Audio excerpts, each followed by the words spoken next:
Previously on Unpacked. So we lived in a complex and 3 guys just came up, pushed us into the house. There was a guy with a gun against Nombuso's face and just heard a loud bang. I turned around and I saw Nombuso was on the floor and there was just a lot of blood.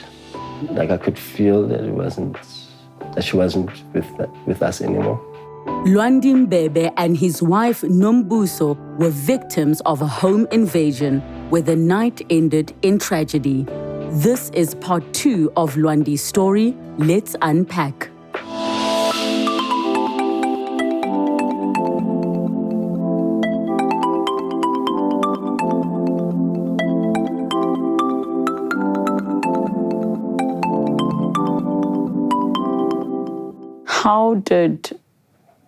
How did you start to process? I mean, you know in your gut, but it's different when someone actually says it.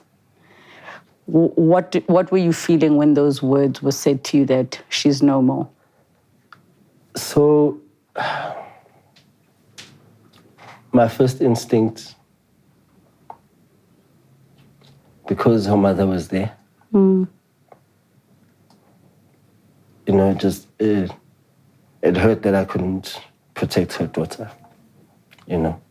So it was a lot of guilt in that moment that you entrusted your daughter's life, in a sense, in my hands. And did I do the best? I don't know.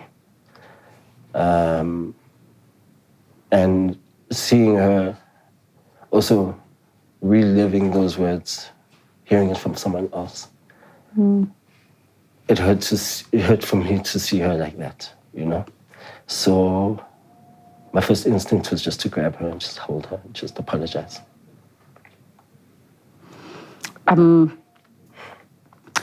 It's so difficult because you think about, you know, in situations like that, you start to think about, I should have, I could have. Yeah. What were you playing in your mind in terms of I should have, I could have? A lot. I think first thing was like, should we have gone out that night, you know? Should we have drank? Should we have been sitting on our patio instead of being in the house, you know? And when you think about it, it's like those are things that we worked hard to be able to do, you know? We worked hard to be able to have time together alone and, you know, enjoy each other's company. We worked hard to have an evening just to ourselves and have a drink and, you know, catch up and be friends. And we worked hard to be in a secured complex. You know, I think if we're living in a different space where there's a high crime rate, then I could feel more guilty, but, you know, so there's those should-haves. There's another should-have of, I should have maybe armed our home, you know. But then when you come to think about that, it's like, okay, so if I had a gun, the gun would probably be in the safe in the bedroom. I wouldn't be sitting on my patio with a gun. So that wouldn't have helped anyways. So there's a lot of scenarios that, you know, especially that first year, kind of think, what could I have done? What could I have done in the past? Maybe, you know, certain decisions got us to even living there. Could have lived up the road at a more secure complex, you know. So those things, the should-haves will always haunt you. The should-haves will always haunt you. So you got discharged with the support of the entire family and Nombuso's pastor. Did you return back to your shared home or did you go somewhere else? I went to my mother's house. Yeah. So when we got there, they were already preparing for the funeral. Well, the funeral was going to be held the next weekend. So it was just it was we had at least had family around. I had my friends around. And it was, for the first few days, I was basically bedridden. I couldn't really get up. I couldn't get out. I mean, you were also injured. Yeah. And healing. Yeah. And couldn't talk at the time because when they pull when you're on your ventilator and they pull the tube out, it's a little like it bruises your trachea. So eating, drinking, all of those are a bit of a problem. Yeah. Problem, yeah. If I can share a funny story about that, I remember on there was one Monday, I couldn't sleep. Like I woke up and I was just like having bad dreams all the time. So I think it was probably around 1 a.m. Went to watch television in my mom's living room. And then I remember I was like, I'm so hungry. Yes. But now I have trouble swallowing, right? Yes. So I'm like, I look at the fridge, that 1 a.m. stay in the fridge thing. And I'm like, the only thing that's going to be easy here is Viennas. So I warm them up, chop them up, and I'm sitting watching TV. And then I chew a chunk, but then it doesn't chew fully. And it goes in and I start choking. Oh my goodness. It's like 1 a.m. in the morning, everyone is asleep, and I can't get air into my lungs. So I just throw myself onto the armrest of the couch, and a chunk of Vienna comes out. And I was sitting there in the darkness, just laughing, but crying. And I'm like, God, I got shot in the face, and then you tried to kill me with a Vienna, like, So it was a lot of adjusting that week. I had to learn how to kind of drink, eat, talk again, with family coming in from KZN and from the Eastern Cape. I had a lot of support that week. It was a very, very tough week emotionally, especially knowing that it was the day was coming where I was going to say my final goodbyes. So in that time, you have family coming over, and then it is the moment, that you have to say goodbye. Had it registered to you that she is gone by then? Like, had it become real? Not 100%. I think in that week, it was more about, okay, I need to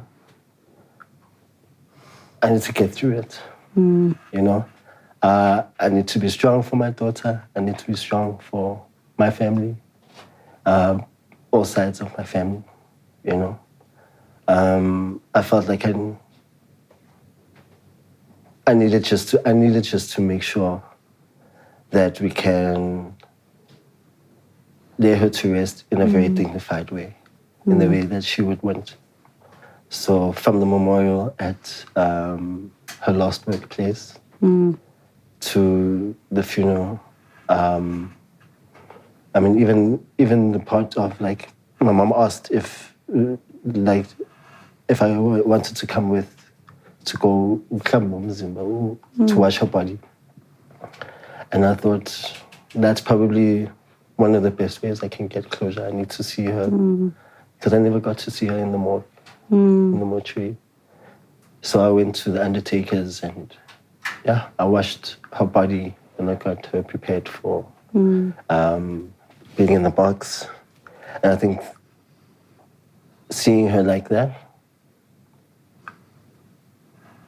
as horrifying as it is, was a way to kind of cement in my head that physically she's not here anymore. The most difficult part was actually seeing her box go down at the graveyard, and that was difficult. Your daughter was how old when this happened? She was 1 year, 4 months. So obviously her comprehension at that age is very limited, but how did you tell her?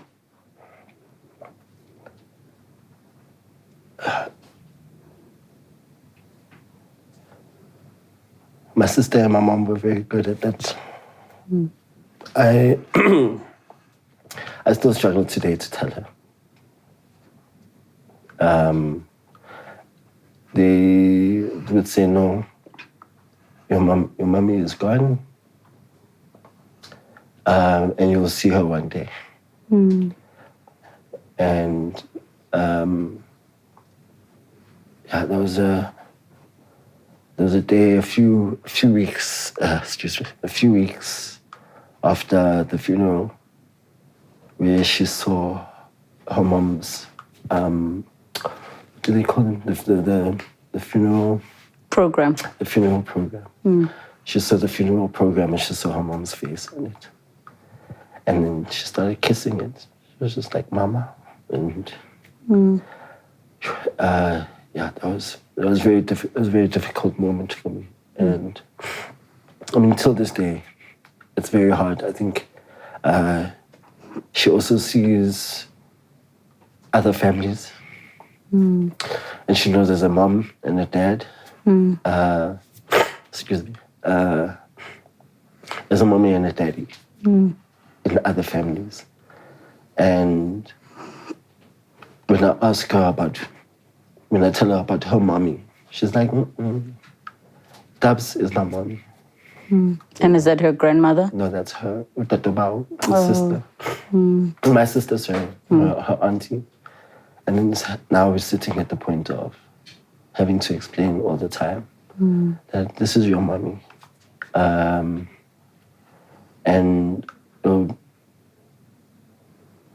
it's in the back of my head all the time that there'll be a day where I'm going to have to really explain to her. Because she's how old today? She's 4.5. So I'm going to have to really explain to her what happened and where her mommy is. And I'm doing the research at the moment on how to make sure that she knows that she's not less loved because her mom is not around, And that's one of my biggest fears. Yeah. And I think it's difficult when... It's okay. When a child loses their mom at such a young age, I think for me the saddest part of the story is that she probably won't carry any memories, and the challenge that you have to face is how to keep her mother's memory alive in her absence because she was a mother. The one thing I'm grateful for is technology. I guess we had many moments that we videoed and took photos of. I don't know if this was just God speaking to me at the time, but when Nombuso was pregnant and we were in KZN, we had just gone to do like a tour. Like, this is pregnant Nombuso. Yeah. We went to Richards Bay and we had a moment to go on the beach. And when I was at the beach, I was like, listen, take my phone and speak to your baby. And let her know what's happening right now. Let her know that you love her, while she's in your tummy. And one day when Lele understands things properly, I'm going to show her that video. And yeah, so we're blessed to have those memories captured. And that's one way that she'll, at least, besides me showing those videos to her and the photos, she's got such a beautiful and big family. She's got my side, Numuso's side, and everybody will be able to tell her what her mom was and how her mom was, So her legacy will live. And she'll know. Did anything ever happen of the case? So we've just been hitting roadblocks. I think, to be honest, I think the police have given up. There was one, they did have video footage of, all three guys coming over the fence. And they have identified one guy as like a ringleader of I guess a syndicate, not a gang, but like a syndicate that's in Deep Slot. And one of the guys that were identified on the video was shot dead at a tavern in Deep Slot.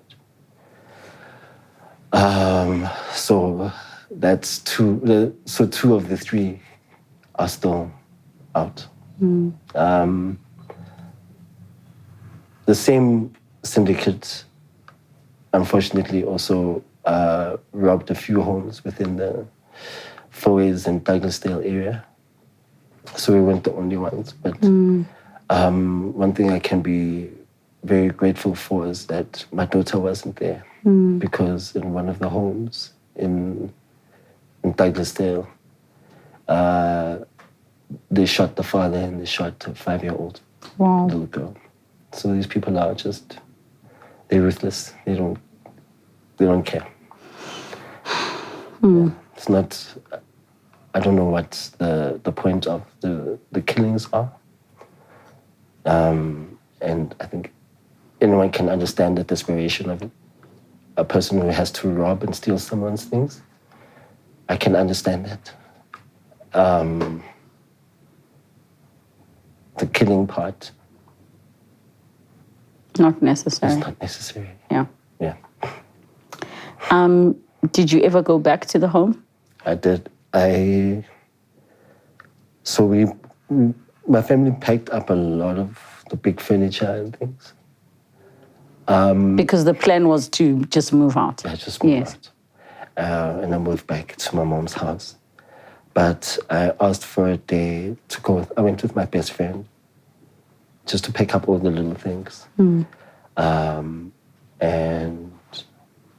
clean up what couldn't be, like, it was a bit traumatizing for some of my family members to go in there. And there's a lot of blood. A lot of blood. So I just wanted to go there and just make sure all the small things are picked up and put out. And just clean the rest of what was there. And that was my last day, just going there and scrubbing. It took me 2 days, just going in and scrubbing and cleaning the place. Did it bring you some kind of healing to actually go through that process of, I mean, you understood, you were scrubbing and cleaning not just your blood, but also your late wife's blood? I think in hindsight, I didn't see it that way. I think at that time, it was more of like, logically, I just want to leave it behind. I just want everything out of there. So that I don't have to think about it anymore. I don't have to feel like I'm tied to that place in any way. So if I leave it unclean, I feel like I need to go back and make amends for not cleaning it, you know what I mean? And I just wanted everything out. So from our curtains to, the blood, everything just needed to be cleared out of that space and left without a trace of us. I get what you're saying. It was just part of closing that chapter. Yeah. So where are you today? Where are you and your daughter today? So it took me a while to actually get back on my feet. I think the biggest difficulty was just on the mental health part. Went through a long depression. I think in that time, isolated myself a lot. I pushed people away. I drank a lot. And made many mistakes,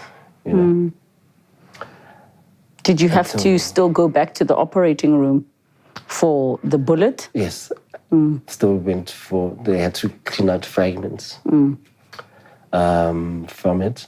And also, we went through a whole bunch of tests to find out where the bullet was. Did MRIs and whatever, and they couldn't find. Eventually, once they did an MRI, they actually found that the bullet was in my neck. Wow. And it's because of the angle that I was looking up at the robber, and he shot down. So the bullet went down like this. So a lot of time was spent trying to find where in my head the bullet was, when the whole time it was in my neck. And then I had to go for more surgeries just to take out all the fragments from my eye. And so is the bullet still there? Yeah. Wow. It's still there. Which is fun at the airport. Yeah. Having to explain. You're having to explain. Do you have to walk around with a doctor's note? No, I just go through the thing, it beeps, and then I say, guys, I've got a bullet in my neck. They still do the thing. Yes. Walk back in, walk back out. Eventually I'm like, there's a bullet in my neck. And they're like, okay, cool, go. So yeah, very fun at the airport. So I have to be early all the time. That can cause quite humorous delays, but it's still a delay. Physically I've become used to having one eye. In terms of depth perception. I am a bit clumsy now, so there's certain things I can't see on this side. Yes. A major blind spot. But so there'll be small injuries that I'll keep having because I bump into things or I fall or I trip. But yeah, adapting. Still in the process of adapting. And you're doing well at work at the moment. So would you say your life is pretty much on track at the moment and you found a sense of normalcy? What happened is that I think when I was going through that depression and I didn't have a sense of purpose.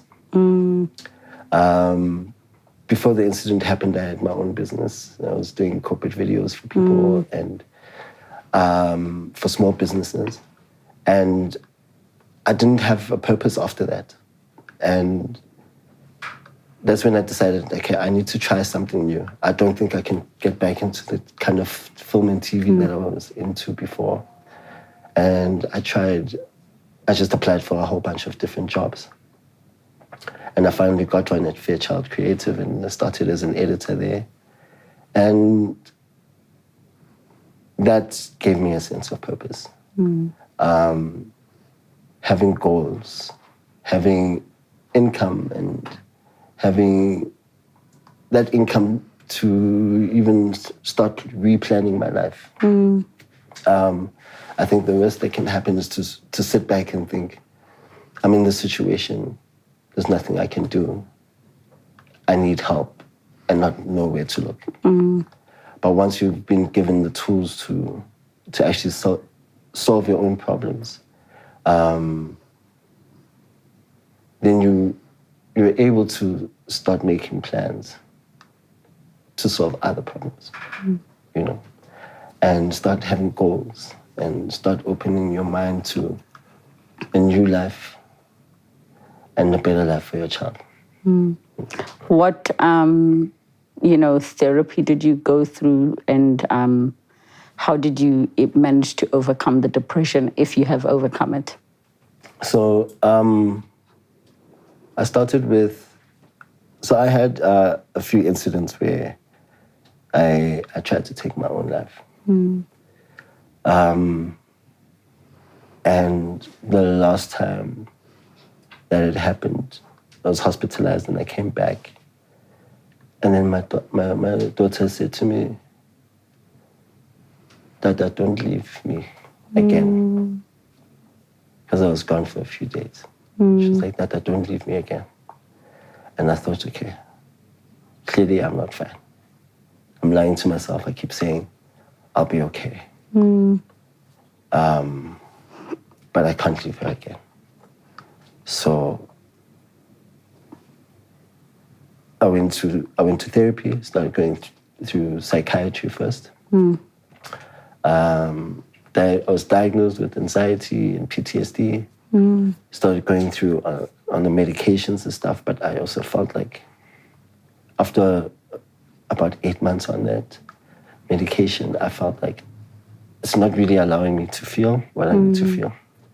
It is helping in the way that, I mean, by that time I was able to start thinking again and start planning my life and got the job. But I was also not feeling anything. So I went through a process of, in therapy, not just like in therapy, stopping the medication, but going to more therapy sessions instead of just leaving the medication and trying to cope without. I still go to therapy. I go to therapy once a month. And it just helps to refocus your thoughts, refocus your energies, and remember what my purpose is. And my main purpose is not to leave my daughter with nothing. What final words do you have for the viewers watching? The biggest thing I've learned is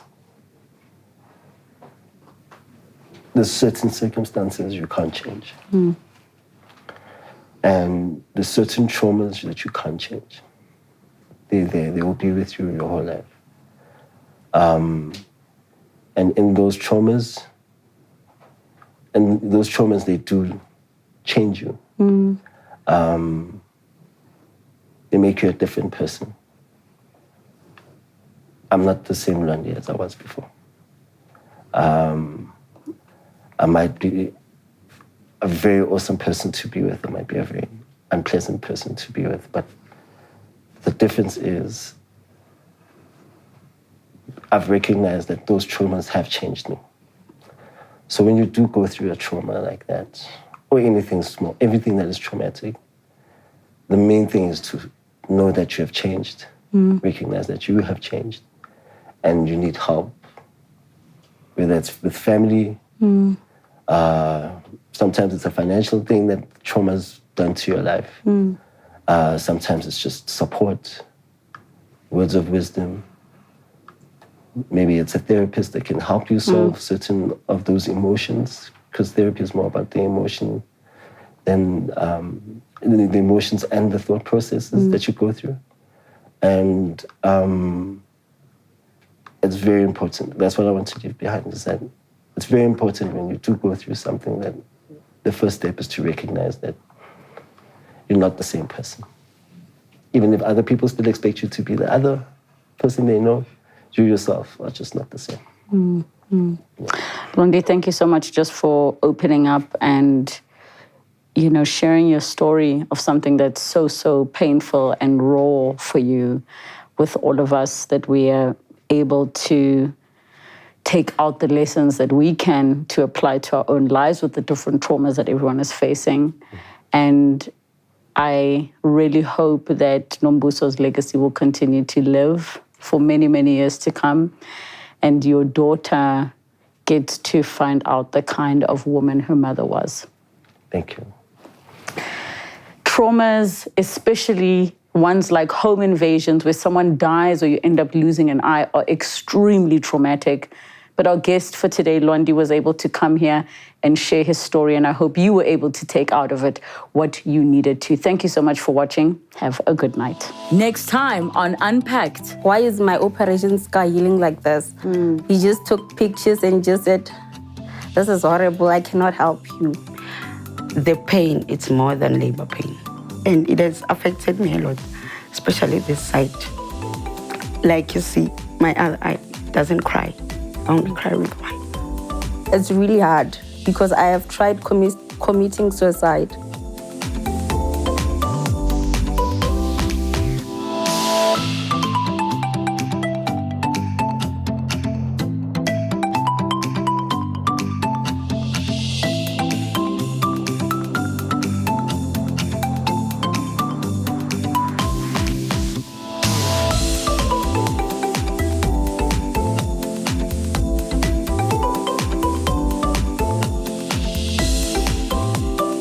Thank you so much for watching Unpacked with Relebogile Mamoja. Make sure you subscribe to my channel where you can get to watch more episodes. But more importantly, you can be part of our online community. Comment down below, share with us who you'd like to see on the show, what story you'd like us to discuss. We love engaging with you. Keep it coming and don't forget to subscribe.